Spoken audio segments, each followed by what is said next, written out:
Assalamualaikum warahmatullahi wabarakatuh. Bagaimana kabarnya anak-anak pagi hari ini? Sehat semuakah? Semoga kita senantiasa dalam kesehatan dan dalam perlindungan Allah Subhanahu wa Ta'ala. Amin amin ya rabbal alamin. Dan jangan lupa anak-anakku, dalam masa pandemi seperti ini kita harus biasakan untuk sering mencuci tangan dan jangan lupa memakai masker atau face shield ketika keluar rumah. Baik, sebelum pembelajaran kita mulai, marilah kita berdoa bersama terlebih dahulu. A'udzu billahi minasyaitonir rajim. Bismillahirrahmanirrahim. Raditu billahi rabba wabil islami dina wabi muhammadin nabiyya wa rasula rabbi zidni ilma warzuqni fahma amin ya rabbal alamin. Nah, pada pembelajaran kali ini kita akan belajar mengenai bab 2, mengenal nama Allah dan kitabnya. KD 3.2 memahami makna Asmaul Husna, Al-Mumit, Al-Hayyu, Al-Qayyum, dan Al-Ahad. Tujuan pembelajaran pada kali ini adalah yang pertama, siswa mengenal nama Allah yang terpuji atau Asmaul Husna. Yang kedua, siswa menghafal Asmaul Husna. Baik, Allah Subhanahu wa Ta'ala mewahyukan namanya kepada manusia melalui kitab suci Al-Quran agar manusia mengenal Allah Subhanahu wa Ta'ala.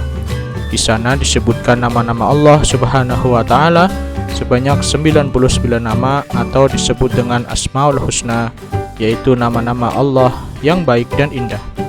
Adapun pelajaran Asmaul Husna di kelas 5 ini dibatasi hanya 4 Asmaul Husna, yaitu Al-Mumit, Al-Hayyu, Al-Qayyum, dan Al-Ahad.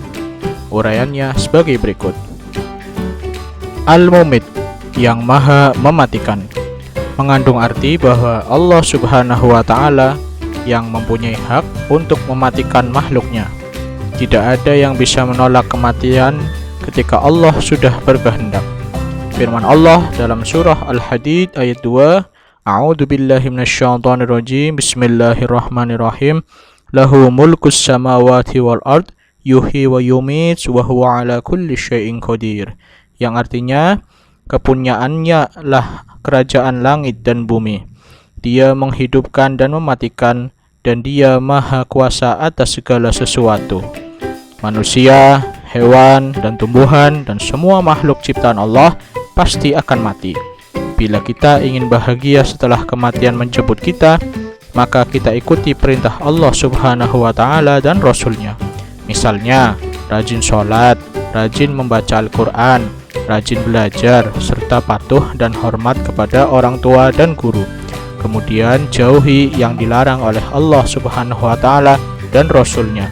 Misalnya, mencuri, berkelahi, dan menyakiti orang lain. Selain itu, biasakan berdoa kepada Allah Subhanahu wa Ta'ala, Ya Allah, Ya Mumit, wahai Tuhan yang maha mematikan, matikanlah kami nanti dalam keadaan husnul khatimah. Selanjutnya adalah Al-Hayyu, yang maha hidup, mengandung arti bahwa Allah yang maha hidup atau kekal, dan Allah Subhanahu wa Ta'ala yang memberi hidup, nyawa, dan rezeki kepada setiap makhluknya. Firman Allah Subhanahu wa Ta'ala dalam surah Ali Imran ayat 2, A'udzu billahi minasyaitonir rajim. Bismillahirrahmanirrahim. Allahu la ilaha illa huwal hayyul qayyum. Yang artinya, Allah tidak ada Tuhan yang berhak disembah melainkan Dia yang hidup kekal lagi terus-menerus mengurus makhluknya. Oleh karena itu, hidup atau mati ada di dalam kekuasaan Allah Subhanahu wa Ta'ala. Lalu, bagaimana sikap dan perilaku kita dalam kehidupan? Manusia harus terlebih dahulu menyadari bahwa kehidupan sesungguhnya adalah di akhirat. Tugas manusia dalam hidupnya adalah memelihara kehidupan dan mencari rezeki yang sudah disediakan oleh Allah Subhanahu wa Ta'ala. seperti memelihara diri sendiri, yaitu dengan cara makan dan minum secara teratur, jangan berlebihan, dan selalu memelihara kebersihan agar tetap sehat.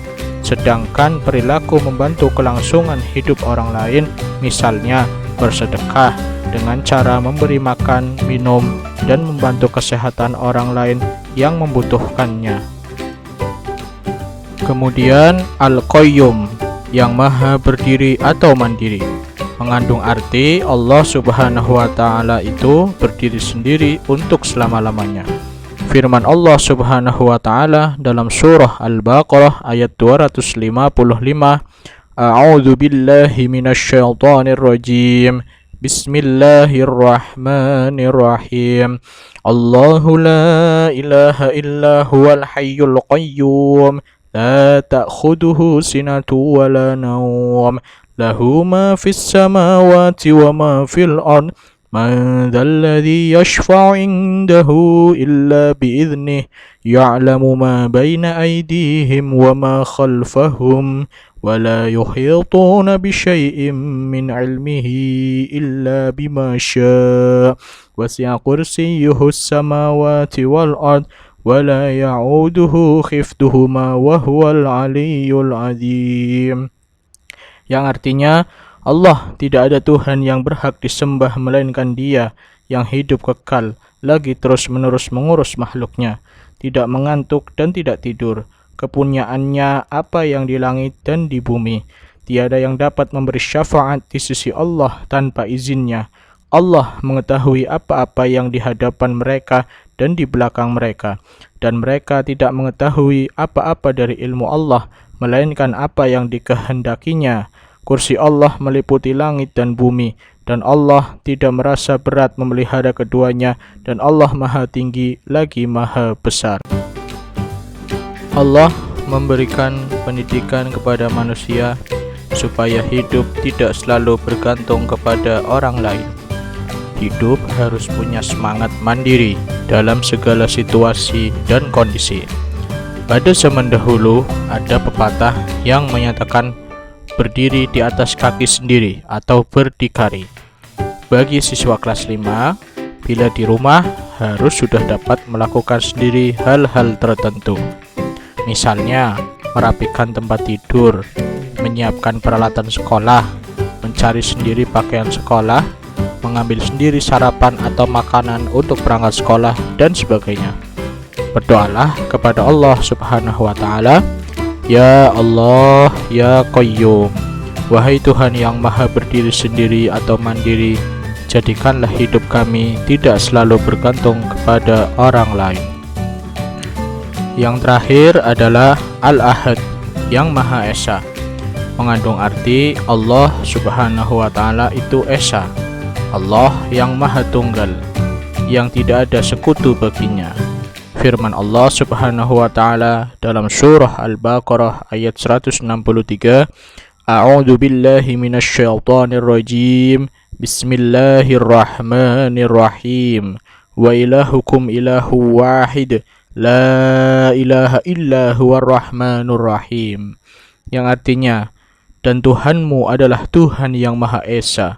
Tidak ada Tuhan melainkan Dia yang Maha Pemurah lagi Maha Penyayang.